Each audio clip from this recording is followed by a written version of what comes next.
ฮะอะไรบ้างนะอะไรได้ไปดูไปดูได้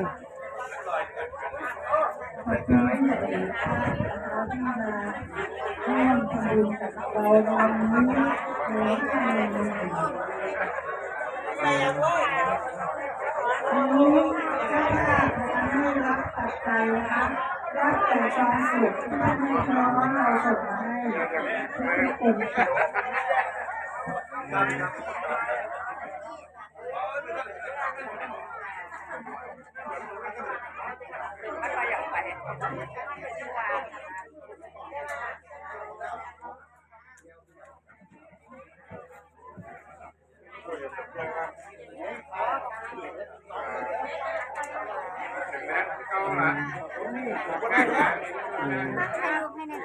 ครับผม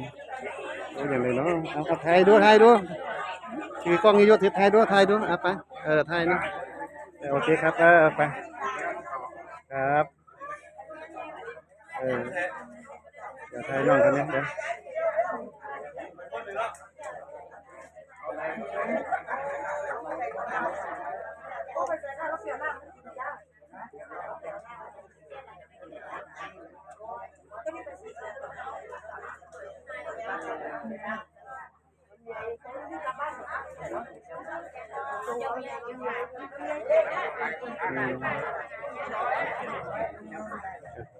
กดเนี่ยกดอีกกดอะไรรูปโอเคเอาอะไรจะสวยเด้อสวยเราก็เห็นน่ะ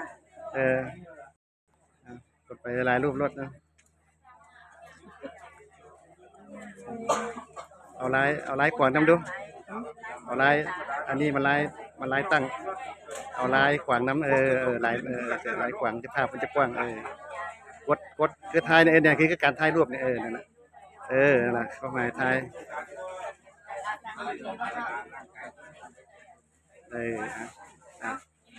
ครับเบิ่งให้น้องเบิ่งรูปดูน้องเบิ่งดูได้บ่เบิ่งดู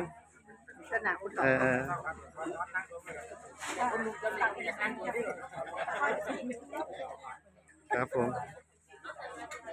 เอาเจ้าภาพกล่าวขอบคุณยังไงเจ้าภาพมาอีกหน่อยดูเจ้าภาพไปรับปัจจัยดีมากเลยโอ้ดีมากครับเนี่ยผูกแขนจะซื้อเอาตะยิ้มไปเท่าไร88 ปีแล้วตะยิ้มครับ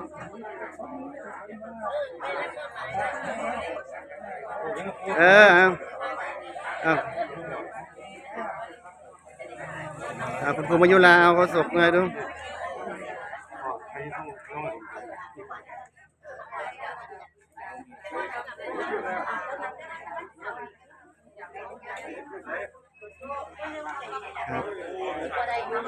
ข้าวยัง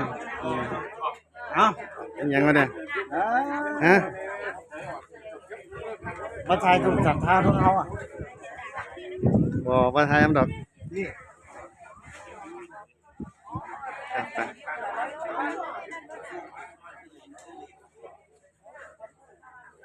ก็จัดท่าสิบอกอย่าประบาดทับเธอจังไหมเอาได้ไปเอาได้ให้ดูตอนนี้การถูกความได้เอาในขันแล้วของหลานชายทั้งคู่ก็ใกล้จะเสร็จสมบูรณ์แล้วนะครับท่านใดที่ยังไม่ถูกแขนยังไม่อวยพรให้หลานก็ขอเชิญนะครับเชิญหลังจากนี้คงจะต้องรอพระเจ้าเดินมามีผู้ดีพุทธมนต์นะครับเดินพุทธมนต์เพื่อที่จะถวายพระทหารเพลงที่ทุกคนต่อไปเชิญนะครับท่านใดที่ยังไม่ผูกแขนที่ยังไม่อวยพรให้หลานนะครับผู้พร้อมทั้งอวยพรให้คุณพ่อคุณแม่มีความอยู่เย็นเป็นสุขนั้นก็ขอเชิญครับแขนถ่ายรูปกันนะครับท่านใดที่ยังไม่เข้ากล้องตั้งแต่มาแล้วยังไม่ได้ถ่ายภาพนะครับขอเชิญครับ